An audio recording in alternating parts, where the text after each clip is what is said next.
I feel nauseous, believe me. Never had a lot of shit come easy.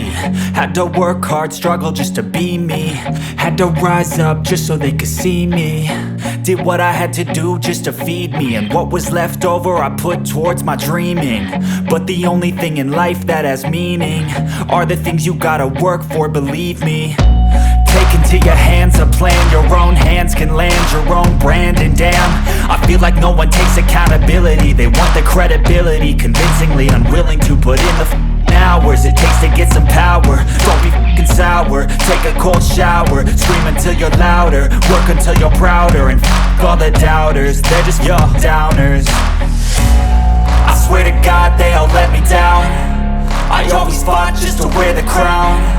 I'm off at these fucking clowns who were all taught they deserve an ounce. It's only worth it if you work for it. It's only worth